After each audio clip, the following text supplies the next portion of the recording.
And we're back. Woohoo!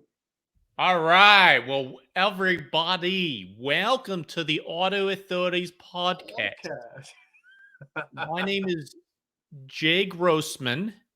I am the founder and CEO of iAutoAgent. And this is Mr. David Marks. With Quality auto. Go ahead, Jay. You're doing such a good Quality Auto STL.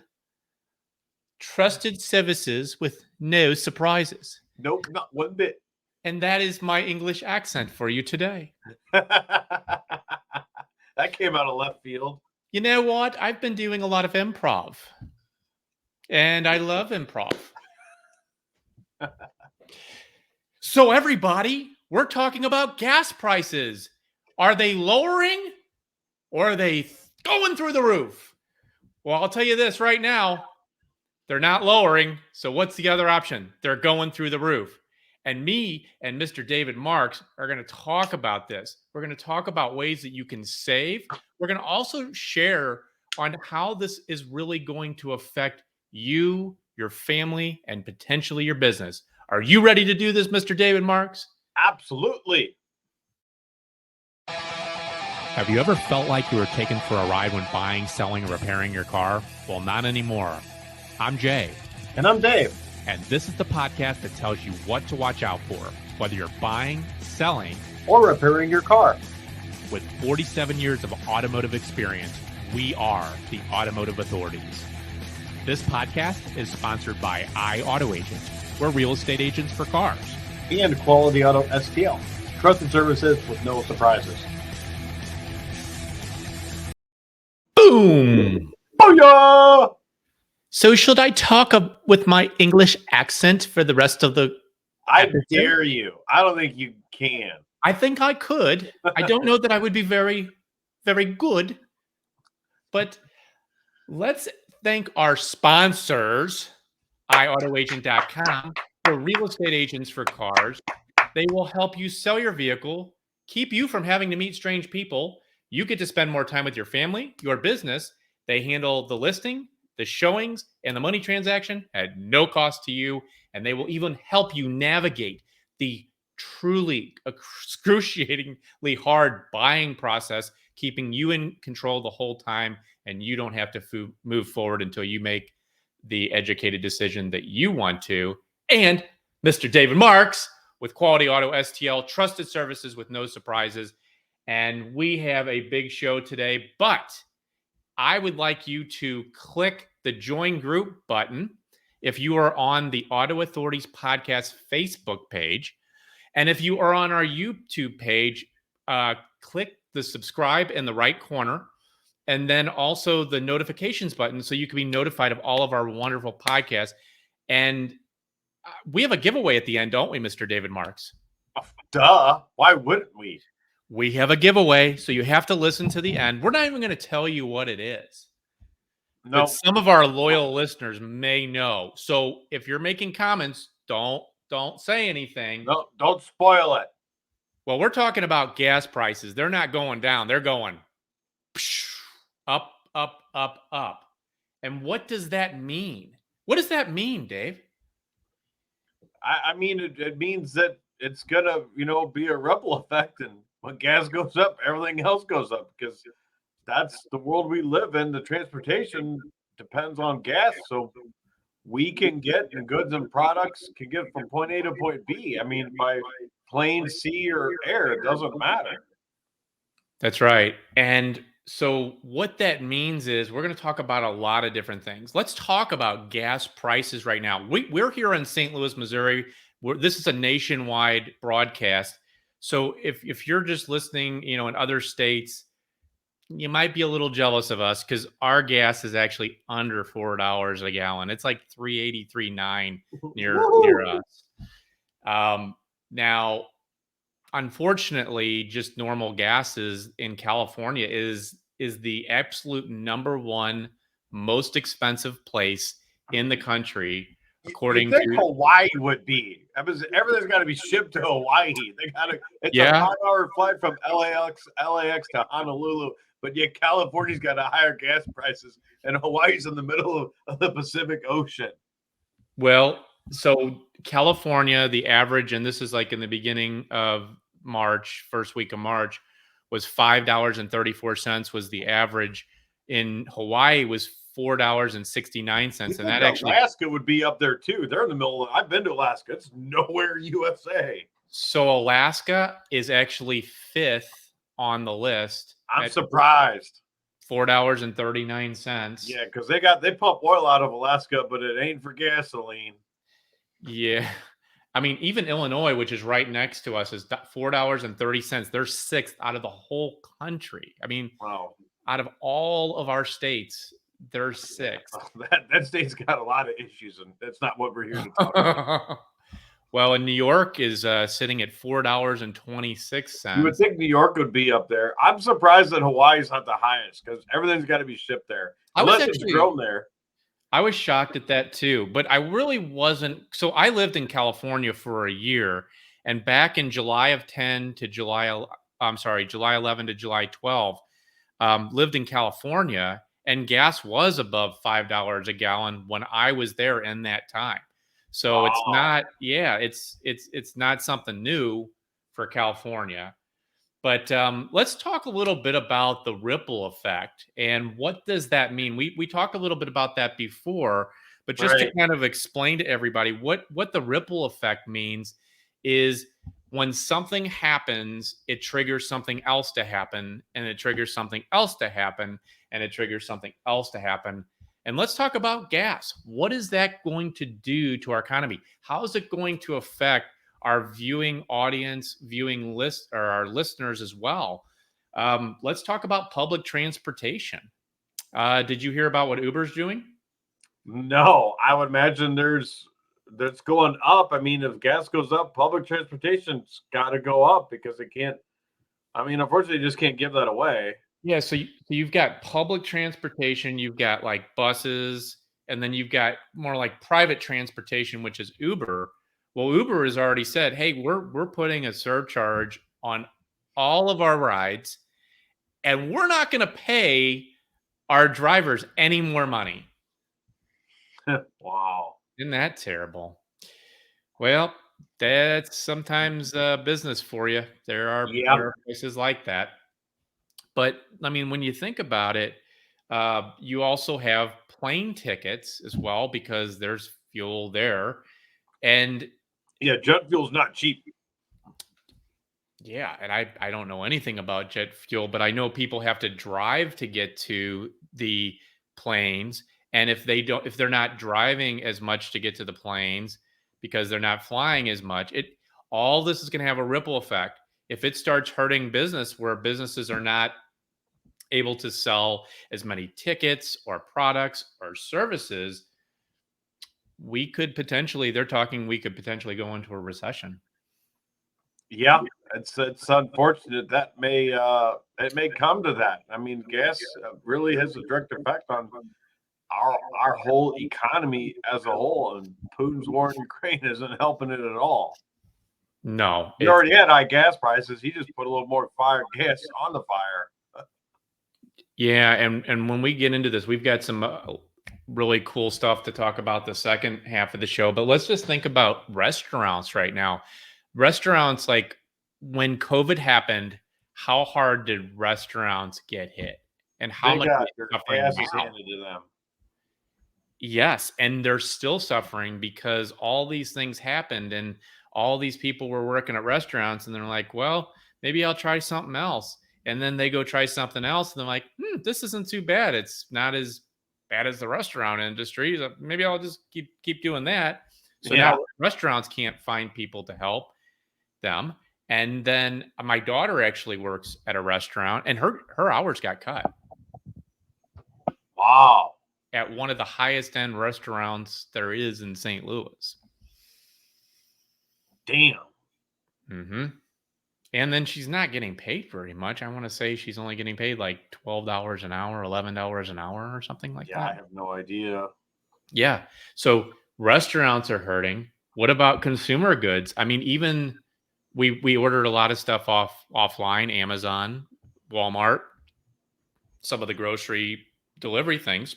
Yeah, Instacart and that kind of stuff. you're going to see increases on that side too, because you got these drivers that have to deliver these things, and the drivers, well, for the most part, I think they're driving Amazon vehicles, but not all the time. They're driving sometimes their own vehicles too. Isn't that right? Yeah, it'll be interesting to see, will people back off from buying off Amazon and then drive to the store to get their consumer goods, or will they just, well, I'll just pay it because it's cheaper than me paying gas? Yeah. Because they can't do the math to figure out how much of an increase I'm paying this product due to the gas hike, because it's just absorbed in the price, and you'd have to compare it to, I mean, I take a lot of time to do the math to figure out what's more cost effective. Absolutely. So what do you think? I have my opinions. I want to see what your opinion is. What do you think the mental state is with people right now, Dave?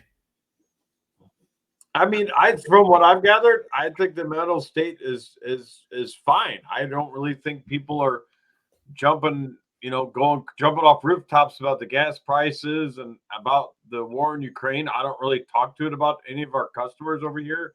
We don't really hear about it. My employees don't really say anything about it. They all seem fine. I mean, business is rocking, business is booming. I mean, it's our typical.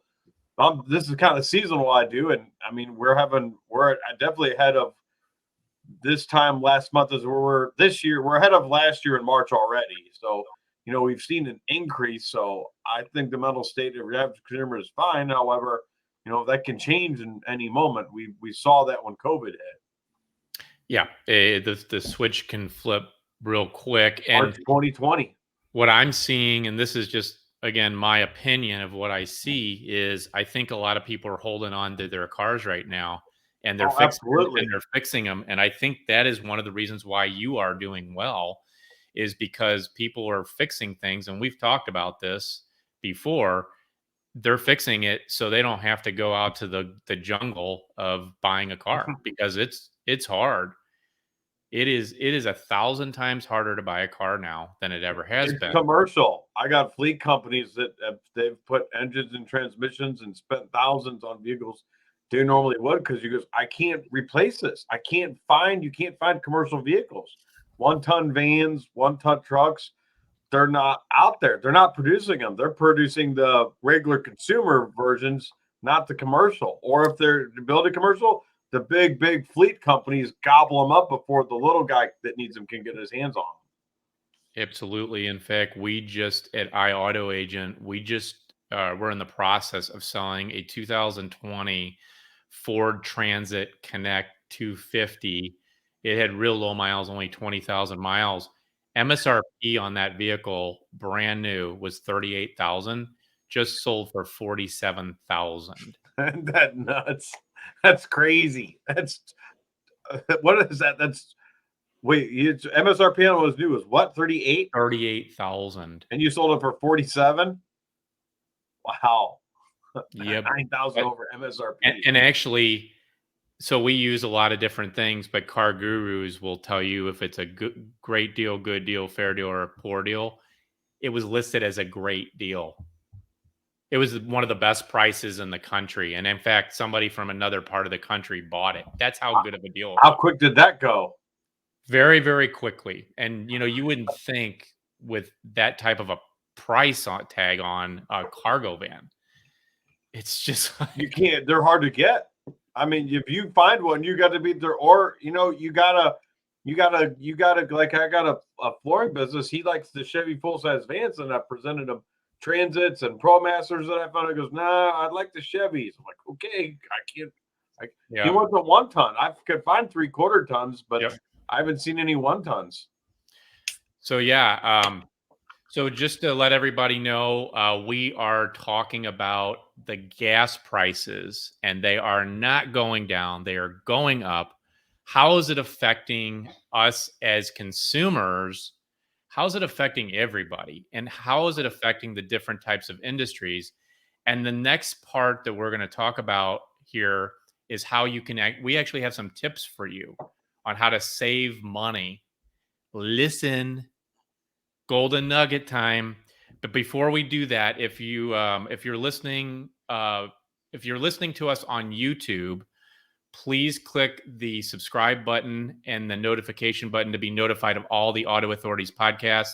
If you're on Facebook, the Auto Authorities Podcast Facebook, not page, but group, you just click join group. And our website, theautoauthorities.com. That's theautoauthorities.com. Send us a message. Let us know what you want to hear. We get so many great comments. We want to hear your comments. What do you think's going to happen here? Like, do you think that we're going to go into a recession? What do you think's going to happen with this gas? I don't even know if you want to call it a crisis yet, but the gas price is going through the roof. Yeah, that's definitely something to pay attention to. I mean, I got my wife driving a little Toyota Corolla back and forth. She's 20 miles a day back and forth to work. I'm fortunate because I got a fleet of vehicles. I could just pick one. We got a Cadillac that's not the cheapest on gas. Well, that thing's sitting. We'll drive it on the weekends, but she ain't driving it back and forth to work like she was. Not what premium is. Let's talk about that. Let's talk about actually ways to save, Dave. Let's everybody listen to your ears. Dave, throw us out something that you feel like would be a good. There's two things that this is how me and my wife pay for our gas. Is we have an app called Gas Buddy, and they send us a debit card that's linked to a checking account that we use, and typically we save 5 cents per gallon on gas purchases. And I've used this thing in Alaska, and I've used it in St. Louis. I've used it it's not just local, so it's a national thing, and typically, and it'll tell you where the cheapest gas is. And even if a gas station doesn't accept Gas Buddy, because not every gas station does, they'll still show up on the map because another station may be even cheaper than that 5 cents off. And then there's Sam's and Costco. They're always cheaper than what's on the street. And I've seen it where Sam's in this part of St. Louis is 30 cents cheaper than another Sam's in another. And same thing with Costco. I mean, we're kind of central, so we're kind of in between a couple Sam's and a couple Costco's, so we can kind of pick and choose which one we want to go to. And those are two things right off the bat that, ways that people can definitely save on gases. That's what we use. That's what I use. Yeah, and those are some great ideas. So Gas Buddy, I've known about Gas Buddy for a long time, and frankly, I haven't even used it because it's not really that important to me, but it's kind of becoming important. And on Gas Buddy, also, you can see a map of all the gas stations. Yeah. And you can find out who has the least expensive. And exactly what Mr. David Marks says, Costco and Sam's are great. And here's why you can buy it for less there, is because you're not paying for all that other crap, like these little what are they, Quickie Marts or the quick state. Yeah. Yeah. Those are all things that are built into that price that you're paying. You get a simple gas station where you get gas and that's it, And I think Sam's and Costco, they got the buying power. I mean, you're talking Sam's, that's the Walmart family. They're king in the world. They got a lot of buying power. That too. So it talks, you talk about like supply, like they can get more supply than.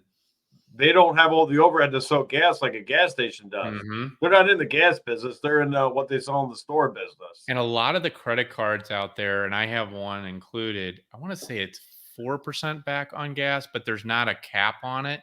So some of these things, you get into, there's 5% back, and then there's a cap on how much you can actually get. Yeah, Costco, we got a Costco credit card, and we can buy gas with it. We don't, but they got a cap on it. I forget what it is, but there's a cap on the Costco City credit card. Yeah. I mean, there's some caps on those things. And there's all kinds of reward programs out there. So the gas stations have them. We have Quick Trips here in the St. Louis market, and I get they send me information, and Shell, and they all have their own little rewards program. So that's another way. People this is again, just do your homework and find out what you think is going to be the best fit for you to save. I like the Gas Buddy and the Costco. I just use a debit card. That way I don't have to pay the credit card company any money. I don't have to Mhm. worry about it, but that's just what works for us. You got to find out what works for you. Absolutely. And, just getting into, let's talk about the used car market a little bit because, we've talked about it a little bit. So what's happening? What are the cars that are going to be going up in price, and what are the cars that are going down in Mhm. price?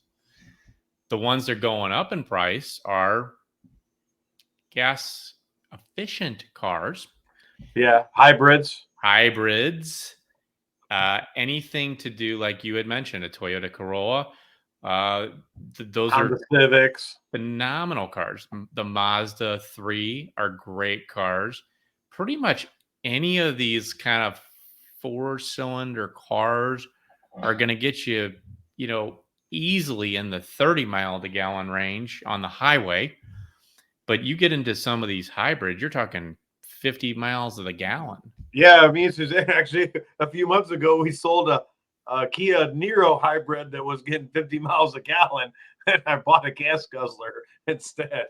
But hey, Well, I mean, you didn't know. And see, again, you don't know what you don't know. no, I mean, because back then gas was like premium was under $3 a gallon. I'm like, shit, you can drive that back and forth to work. I don't care. But now it's So like, nah. here's how I always look at things, and I don't know if you're like this, but in times of adversity, there's always opportunity, isn't there? Oh, absolutely. What goes up must Must come come down. down. Yep. And so here's my little golden nugget of the day. I think this is an amazing time to buy an SUV. Amazing time. And the reason being is it's kind of like everybody wants to buy stuff at a fire sale. Well, there's some fire sales going on. And I've already heard of some unbelievable deals that are out there on SUVs. And some people just need an SUV, and some people didn't need the SUV and they're selling the SUV to get to a better Yeah. gas mileage You car. mean like, okay, when you mean SUV, you mean like full size, mid size, or compact? Because now there's all these Oh, no, different no. cars, I'm talking about like at least mid-size. The like a compact Ford ones actually, Explorer, yeah, Ford Explorer. Chevy Tahoes. Oh, yeah, definitely. Escalades, anything of that, that larger size, the third row seats.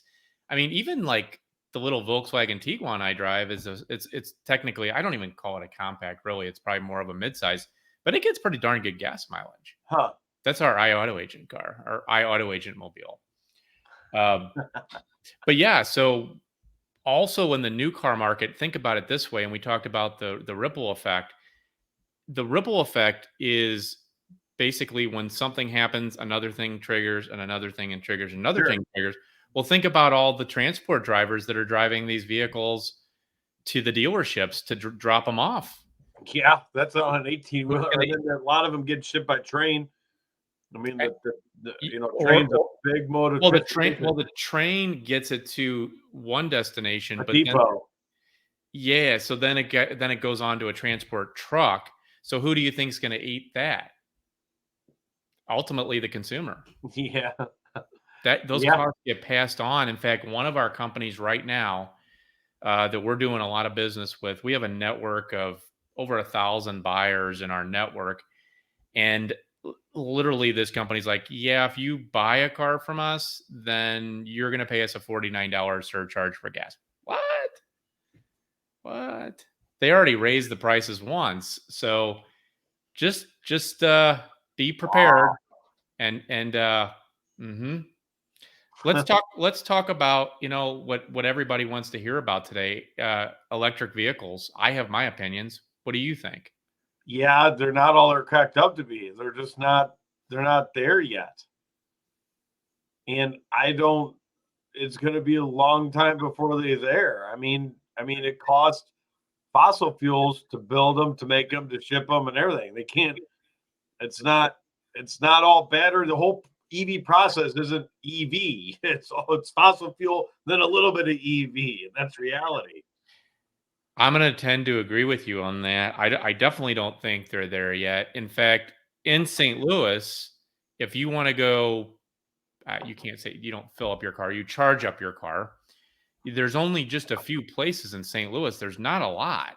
And No. you don't want to be driving around and say, oh, got to charge, losing my charge. Because that actually happened to me once. Never happen again, by the way. But the other thing is EVs are still pricey vehicles. They're not really quite mainstream yet. They're just still above that threshold that the average person. Now, we will get there, and I am as close to my name as being Jay that we will get there. Yeah, One, I mean, Ford and GM have invested too much money in it to back out now. but did you hear what they're talking about now, especially with the EV vehicles, and Ford is one of them? They're wanting to try to eliminate dealerships. Wow. No, I did not hear that. Yeah, there's a lot of talk out there, and Ford wants to be the front runner in this. They want to eliminate dealerships. I don't know how this is going to work, but here's what I also heard, and one of the people in my company said this is that Ford Bronco, for example, they're going to have their own Bronco specific dealers. So if you want a Bronco, you just go specifically to that and order your Bronco. So we They're know not gonna. Wow. we know some people in the some really good friends of ours that run Ford dealerships, and I'm interested to see how they pivot with this, because they've already been hit really, really hard not being able to get these new vehicles. And we talked about this in a couple ones podcasts ago, but with all these precious metals such as, say, palladium, that Russia owns 40% of the world's supply, well, those are used to make catalytic converters. So that what happens now? Are we going back into a deficit again with chips? I know. Did you see what Toyota did? No. Toyota just basically shut down. Yeah, there's a lot of things going Wow. on. And Toyota's king worldwide. People don't realize that, but Toyota's been number one worldwide for the past few years, to my knowledge. They Yeah, were in 2021. They were number one. they were supposed to be picking up the pace starting in January. They didn't do it. Again, Wow. we have good friends of ours that run Toyota dealerships, and here, some of these people at the dealers are good people, and you just don't want to see that happen. And some of them aren't so good people, but we deal with good people. We definitely do. Yeah, I think that'd be a big mistake. The dealers really protect the consumer because Ford dealers got to compete against other Ford dealers for Ford customers and so on. And we have Lou Fuse here. They have a Lou Fuse soccer club in a park. They sponsor local stuff. If Ford goes all corporate, like Tesla's not going to sponsor your kid's baseball team. He's not. Not like what Lou Fuse does and some of the Bomberito here and some of the other ones do. So I'm shocked that they're doing that. I agree. And one of the things too that we're really going to run into until this gets to mainstream, we need more charging stations. We need just it to be more mainstream for e-vehicles. So I think that we should do our giveaway now. What do you think? I guess. Well, if you're listening to this, please go to our website, theautoauthorities.com. That's theautoauthorities.com, because we are the Auto Authorities. And because we are the Auto Authorities, go ahead, take out your phone and text the word car, CAR, to 57838. Car to 57838. And that's going to get you our wonderful ebook called How to Buy a Car Without the Nonsense, Step by Step. It's going to make it super easy for you, but you can also get alerted for all of our podcasts. What a wonderful episode this was. And Absolutely. we're going to be keeping you up to date too. This deal ain't over. and I'm sure we'll be talking about it much more. We're going to be watching these gas prices to see what they do. Do you have anything else to leave off with? No, sir. All right. Well, everybody, have a great rest of your week. We will see you and hear you. You'll hear us next week. Talk to you later. Bye, everybody.